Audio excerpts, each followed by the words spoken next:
Hello साहब, कैसे हैं आप लोग? उम्मीद करते हैं कि काफ़ी बेहतर होंगे। हेलो साहब, कैसे हैं आप लोग? उम्मीद करते हैं कि काफ़ी बेहतर होंगे और आपकी पढ़ाई भी बेहतर चलती होगी।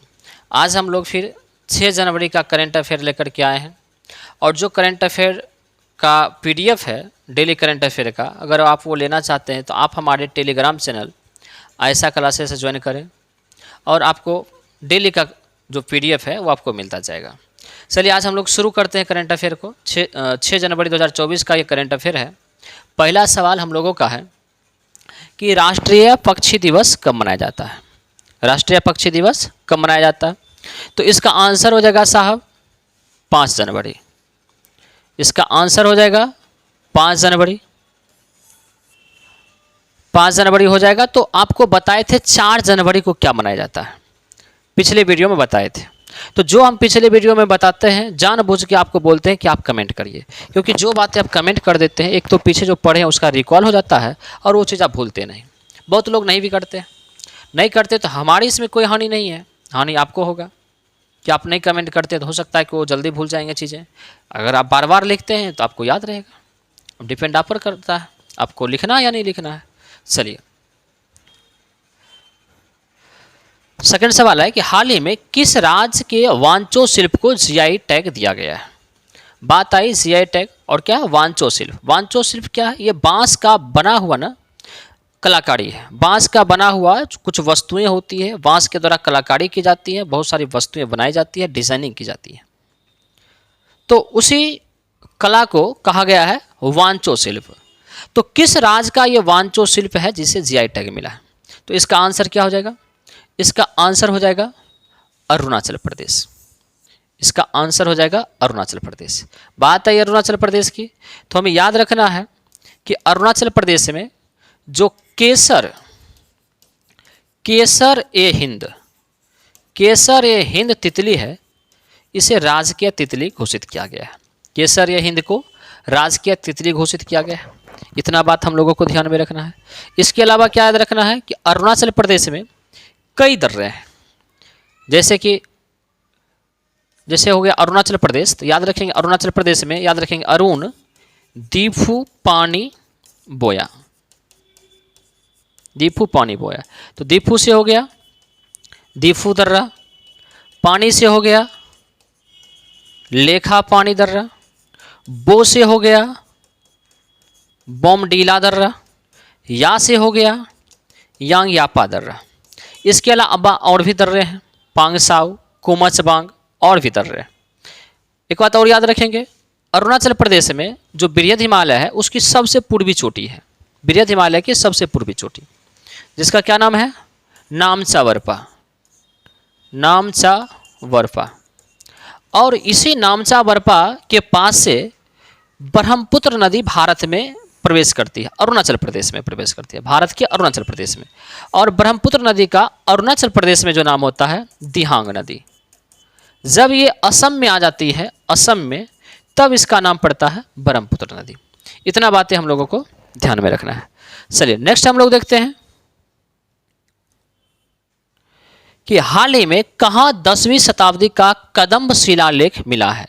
कदम्ब शिलालेख 10वीं शताब्दी का, शिलालेख मतलब शील मतलब पत्थर, लेख मतलब लेख, पत्थरों पर लिखा गया जो लेख होता है उसे शिलालेख कहते हैं। और ये 10वीं शताब्दी का कहाँ से मिला है? तो ये जो मिला है कहाँ से मिला है? तो इसका आंसर हो जाएगा साहब गोवा। गोवा से मिला है।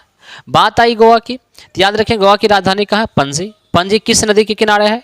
मांडवी नदी के किनारे है। गोवा के मुख्यमंत्री कौन है? प्रमोद सावंत हैं। मोरलेम या महावीर वन्य जीव अभ्यारण्य कहाँ है? गोवा पर है। अभी हाल ही में नरेंद्र मोदी ने मोपा अंतर्राष्ट्रीय हवाई अड्डा का उद्घाटन किया है और उसका नाम भी चेंज कर दिया गया। तो आपको बताना है कि मोपा अंतर्राष्ट्रीय हवाई अड्डा का नाम चेंज करके क्या कर दिया गया, आपको कमेंट बॉक्स में लिखाना।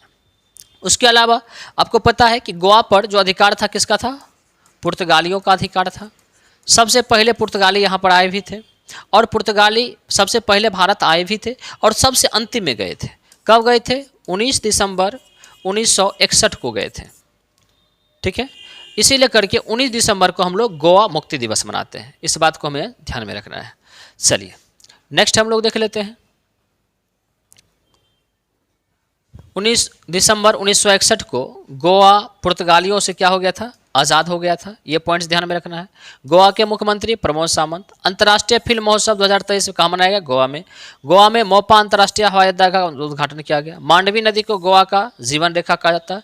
महावीर या मोल्लेन अभयारण्य कहाँ है? गोवा में। इतना पॉइंट्स हम लोगों को गोवा से ध्यान में रखना है। चलिए नेक्स्ट हमारा सवाल होगा कि हाल ही में किस राज्य में चदुम्बी महोत्सव मनाया गया? चदुम्बी उत्सव किस राज्य में मनाया गया? इसका आंसर क्या हो जाएगा? चदुम्बी महोत्सव। इसका आंसर हो जाएगा साहब असम। असम के मुख्यमंत्री कौन है? हेमंत विश्वा शर्मा। किस पार्टी से हैं? बीजेपी से हैं। इतना बातें याद रखेंगे। असम में एक नेशनल पार्क है जिसका नाम है काजीरंगा। काजीरंगा किसके लिए प्रसिद्ध है? एक सिंगी गैंडा के लिए। एक सिंगी गैंडा के लिए। और भारत का काजीरंगा जो है ना, ये पहला अभ्यारण्य ऐसा है जो डिजिटलाइज्ड हो गया है, जो पूरी तरह से इंटरनेट सुविधा से और भी तरह से जुड़ चुका है। इसीलिए करके याद रखेंगे पहला ये।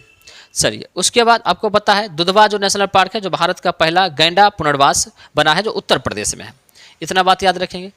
असम में अमृत वृक्ष आंदोलन शुरू किया गया, इस बात को याद रखेंगे। एक सिंगी गैंडा के लिए काजीरंगा नेशनल पार्क प्रसिद्ध है। असम का जो लोक नृत्य क्या है? बिहू है। इस बात को हमें ध्यान में रखना है। चलिए उसके बाद याद रखना है असम में ही ब्रह्मपुत्र नदी जब आती है, दिहांग नदी जब आती है, तब इसका नाम जो पड़ता है ब्रह्मपुत्र पड़ता है। याद रखेंगे। और ब्रह्मपुत्र नदी के द्वारा जो गाद लाया जाता है, उस गाद से ना दुनिया का सबसे बड़ा नदी द्वीप बनाया गया। दुनिया का सबसे बड़ा नदी द्वीप। नदी द्वीप किसको बोलेंगे? नदियों के द्वारा जो बनाया गया द्वीप होता है उसे नदी द्वीप कहते हैं। और ये दुनिया का सबसे बड़ा नदी द्वीप कहाँ बनाया गया? असम में बनाया गया, ब्रह्मपुत्र नदी के द्वारा बनाया गया। इसका नाम क्या है? सबसे बड़ा जो नदी द्वीप है उसका नाम है माजुली। क्या नाम है इसका? माजुली। याद रखेंगे। और दुनिया का सबसे छोटा जो नदी द्वीप है वो भी असम में ही और ब्रह्मपुत्र नदी के द्वारा ही बनाया गया है। उसका क्या नाम है? उमानंदा। ये सबसे छोटी नदी द्वीप है, दुनिया की सबसे छोटी नदी द्वीप। याद रखेंगे साहब इतना पॉइंट्स। चलिए अगला है कि किस राज्य सरकार के द्वारा रानी दुर्गावती अन्न प्रोत्साहन योजना शुरू किया गया? इसका आंसर क्या हो जाएगा? इसका आंसर हो जाएगा मध्य प्रदेश। मध्य प्रदेश के मुख्यमंत्री कौन है? आपको बताए भी हैं, आपको कमेंट में लिखना है कि मध्य प्रदेश के मुख्यमंत्री कौन है। इसके अलावा मध्य प्रदेश को टाइगर एस्टेट्स कहा जाता है। टाइगर एस्टेट्स कहा जाता है। यहाँ पर कई टाइगर रिजर्व हैं, कान्हा, किसली, पन्ना, विहार, कई यहाँ पर हैं, पेंच, कई जो है सो यहाँ पर है, कुन्हो नेशनल पार्क, कई यहाँ पर नेशनल पार्क है। इसीलिए करके इसे टाइगर एस्टेट्स कहा जाता है। अब बात आई टाइगर एस्टेट्स की या टाइगर रिजर्व की, तो भारत में पूछा गया कि टोटल टाइगर रिजर्व कितने हैं? तो आधिकारिक रूप से टोटल 54 टाइगर रिजर्व हैं जहां बाघ का संरक्षण किया जाता है। और इसके अलावा अगर ये पूछा जाए कि 54वां जो टाइगर रिजर्व बना है वो कौन बना है? तो वीरांगना दुर्गावती टाइगर रिजर्व बना है। तो आपको कमेंट में लिखना है कि वीरांगना दुर्गावती टाइगर रिजर्व किस राज्य में है। चलिए साहब इतना पॉइंट्स हम लोगों को ध्यान में रखिएगा। उसके बाद याद रखना है कि मध्य प्रदेश में एक शहर है इंदौर, जो 7वीं बार लगातार पूरे भारत का सबसे स्वच्छ शहर घोषित किया गया है। इतना पॉइंट्स हम लोगों को ध्यान में रखना है। मध्य प्रदेश की राजधानी का है? भोपाल है। चलिए हाल ही में बीसीसीआई ने किस उड़ीसा खिलाड़ी पर 2 वर्षों का प्रतिबंध लगाया है? देखिए बीसीसीआई ने उड़ीसा के एक खिलाड़ी पर आईपीएल खेलने पर क्या कर दिया? प्रतिबंध लगा दिया है। इसका कारण क्या है? इसका कारण यह है कि ये जो खिलाड़ी है ना, जब आईपीएल खेलने के लिए अपने डॉक्यूमेंट्स दिए थे तो डॉक्यूमेंट्स के साथ कुछ छेड़छाड़ किए थे। छेड़छाड़ क्या किए थे? इनका जो डेट ऑफ बर्थ था ना, उसमें कुछ ना कुछ ये हेरफेर किए थे, जिसकी वजह से इन पर 2 वर्षों का प्रतिबंध लगा दिया गया है।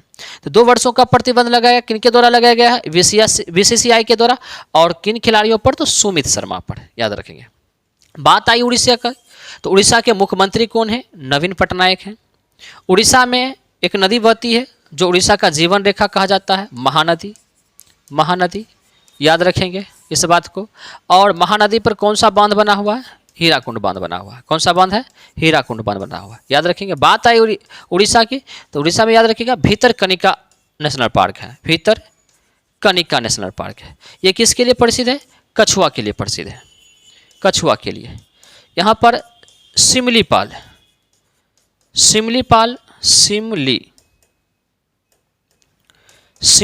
नेशनल पार्क है उड़ीसा में, ये बात याद रखेंगे। सतकोसिया नेशनल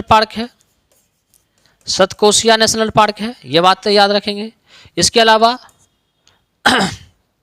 याद रखेंगे उड़ीसा में चिल्का झील है जो भारत का सबसे बड़ा खारे पानी का झील है। इतना बातें याद रखेंगे। और चिल्का झील पूछा जाएगा किस झील का उदाहरण है, तो लैगून झील का, लैगून झील का उदाहरण है। ठीक है, इतना पॉइंट्स हम लोगों को ध्यान में रखना है। चलिए नेक्स्ट, मुख्यमंत्री संपूर्ण पुष्टि योजना उड़ीसा सरकार के द्वारा चलाया गया। केंद्र पारा रसवली को जीआई टैग मिला है। रायगढ़ शॉल, शॉल मतलब चादर है, यहाँ पे शॉल चादर को जीआई टैग मिला है जो उड़ीसा से संबंधित है। एशिया का सबसे बड़ा व्यापार मेला वाली यात्रा कहाँ हुआ, कटक में, कटक में इसका आयोजन हुआ। बात आई कटक की तो याद रखेंगे सुभाष चंद्र बोस का जन्मस्थल कहाँ है, कटक में है। सुभाष चंद्र बोस की जयंती कब मनाते हैं आपको कमेंट बॉक्स में लिखना है। चलिए साहब, हाल ही में देश का पहला बुलेट ट्रेन स्टेशन कहाँ बन करके तैयार हुआ। बात आई बुलेट ट्रेन की, तो भारत जो है बुलेट ट्रेन किस देश के सहयोग से बना रहा है, याद रखेंगे जापान के सहयोग से। जापान की राजधानी कहाँ है, टोक्यो है। आपको पता है कि अभी हाल ही में G7 का आयोजन हुआ था। और जापान के अगर प्रधानमंत्री पूछा जाए वर्तमान में कौन है, तो फोमियो किशिदा हैं। और भारत सरकार ने अभी से 2 साल पहले जापान के पूर्व प्रधानमंत्री, जिन्हें नारा शहर में गोली भी मार दिया गया था, उनकी हत्या भी कर दी गई, उन्हें भारत का जो पद्म विभूषण पुरस्कार है वो दिया गया था। उन प्रधानमंत्री का नाम बताना है, कई बार ये एग्जाम में पूछा भी गया था। चलिए साहब, तो इसका आंसर क्या हो जाएगा, पहला बुलेट ट्रेन, तो याद रखेंगे अहमदाबाद, अहमदाबाद। और अहमदाबाद पूछा जाएगा कि बुलेट ट्रेन, पहला बुलेट ट्रेन जो है जो कहाँ से कहाँ तक चलेगी, तो याद रखेंगे अहमदाबाद से मुंबई के बीच। बात आई अहमदाबाद की, तो याद रखिएगा अहमदाबाद में दुनिया का सबसे बड़ा क्रिकेट स्टेडियम है जिसका नाम है मोटेरा स्टेडियम। और इसका नाम अब क्या हो गया, चेंज हो गया, नरेंद्र मोदी स्टेडियम हो गया, नरेंद्र मोदी स्टेडियम। इतना बातें हम लोगों को याद रखना है। चलिए नेक्स्ट सवाल हम लोग देख लेते हैं। नेक्स्ट हमारा सवाल है, अस्पताल एवं शैक्षणिक संस्थानों में यूपीआई भुगतान के लिए आरबीआई ने लेन देन सीमा निर्धारित किया है। मतलब आरबीआई जो था ना, जो यूपीआई से हम लोग लेन देन करते हैं, इसका एक लिमिटेशन था। तो पहले जो लिमिटेशन था वो 1 लाख रुपया का था। अब इस लिमिटेशन को शैक्षणिक स्थान में और अस्पतालों में बढ़ा दिया गया, क्योंकि यहाँ पर खर्च अधिक होते हैं तो लेन देन भी अधिक होते हैं, इसे लेकर के यहाँ पर बढ़ा दिया गया। तो कितना बढ़ा करके कर दिया गया, तो इसका आंसर जो हो जाएगा 5 लाख रुपया, 5 लाख रुपया बढ़ा करके कर दिया गया। कौन किया, आरबीआई। आरबीआई मतलब reserve bank of India. Reserve bank of India की स्थापना कब किया गया, 1935 में। और किस अधिनियम के तहत किया गया, ये आपको कमेंट बॉक्स में लिखना। पॉलिटी का सवाल है कि किस अधिनियम के तहत आरबीआई की स्थापना की गई, इस बात को आपको कमेंट बॉक्स में लिखना है। आरबीआई जो होता है इसे बैंकों का बैंक कहते हैं। इनका काम होता है साख नियंत्रित करना, नोट को जारी करना, ये इन सब का काम होता है। चलिए इतना बात है हम लोगों को ध्यान में रखना है। चलिए, हाल ही में किस राज्य के लाकाडोंग हल्दी को जीआई टैग मिला है, लाकाडोंग हल्दी, तो इसका आंसर हो जाएगा मेघालय। बात आई मेघालय की, तो याद रखेंगे मेघालय के मुख्यमंत्री कौन है, कोनराड शर्मा हैं, ये याद रखेंगे।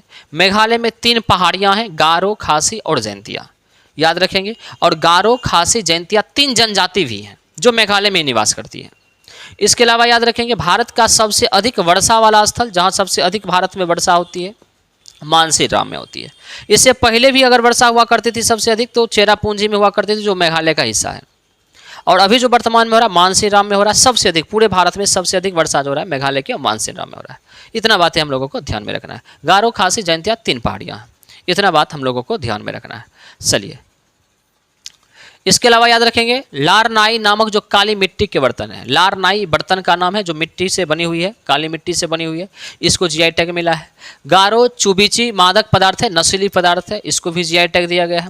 मेघालय के मुख्यमंत्री कौन है, कोनराड शर्मा है। इतना पॉइंट्स हम लोगों को ध्यान में रखना है। हाल ही में मिस्र के रिमोट सेंसिंग उपग्रह MISRASAT-2 मतलब मिसरासट 2 को किसने लॉन्च किया है। देखिए मिस्र की बात आई है तो याद रखेंगे मिस्र के राष्ट्रपति का क्या नाम है, अब्देल फतह अल सीसी। और अब्देल फतह अल सीसी अभी जो है सो 2023 में भारत में किसी अवसर पे मुख्य अतिथि के रूप में आए थे। तो आपको बताना है कि किस अवसर पर अब्देल फतह अल सीसी को मुख्य अतिथि के रूप में बुलाया गया था। और मिस्र अभी हाल ही में नरेंद्र मोदी को अपने यहाँ के सर्वोच्च नागरिक सम्मान से भी सम्मानित किया है, इतना याद रखेंगे। तो बात आई मिस्र की, तो मिस्र ये लॉन्च नहीं किया, बल्कि मिस्र का ये सैटेलाइट है, और क्योंकि मिस्र के पास अपना अंतरिक्ष केंद्र नहीं है, इसी वजह से दूसरे देशों को ये सैटेलाइट देता है किराए पर छोड़ने के लिए। तो अभी ये चीन के साथ दिया, चीन को दिया है, तो इसका मतलब चीन के साथ हम समझ सकते हैं इसकी नज़दीकियाँ बढ़ रही है।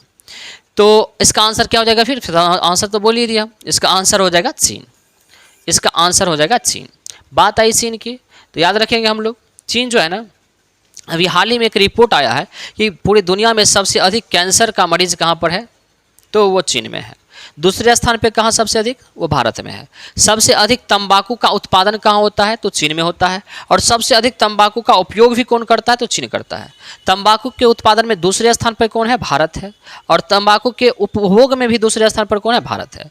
जनसंख्या की दृष्टि से देखा जाए पहले स्थान पर कौन है? चीन है। और जनसंख्या की दृष्टि से देखा जाए दूसरे स्थान पर कौन है? तो भारत है। इतना बात याद रखें। भारत और चीन के बीच कौन सी रेखा है, कौन सी अंतर्राष्ट्रीय रेखा है, इस बात को आप कमेंट बॉक्स में जरूर लिखिएगा। जितने सवाल आपको पूछा जाता है प्रयास करिए आप लिखने का, ताकि उतना टाइम आप उस पर दिए हैं तो आप जल्दी भूलेंगे नहीं। जो बातें आपको बताई तो वही बातें लिखा हुआ। सबसे अधिक कैंसर रोगी की संख्या, तंबाकू उत्पादन में प्रथम स्थान, और उपभोक्ता में भी ये पहला स्थान पर है। अगला सवाल है कि हाल ही में वैश्विक जलवायु परिवर्तन प्रदर्शन सूचकांक में भारत का कौन सा स्थान रहा? जलवायु परिवर्तन में भारत का स्थान कौन सा रहा? तो इसका आंसर हो जाएगा साहब 7वां। और पहले दूसरे तीसरे स्थान पर कोई देश रहा ही नहीं, क्योंकि जो मापदंड बनाया गया था पहले दूसरे तीसरे स्थान का, उस मापदंड को कोई फुलफिल कर ही नहीं पाया। इसीलिए करके पहले दूसरे स्थान पर कोई नहीं आया। चौथे स्थान पर जो आ गया वो डेनमार्क आ गया। डेनमार्क की राजधानी कहाँ? कोपेनहेगन। याद रखेंगे चौथे स्थान पर। लेकिन हम बोल सकते हैं कि क्योंकि चौथे स्थान पर भी आए तो पूरी दुनिया में पहला ही कहलाएगा ना, इसलिए करके बोल सकते हैं पहले स्थान पर यही है।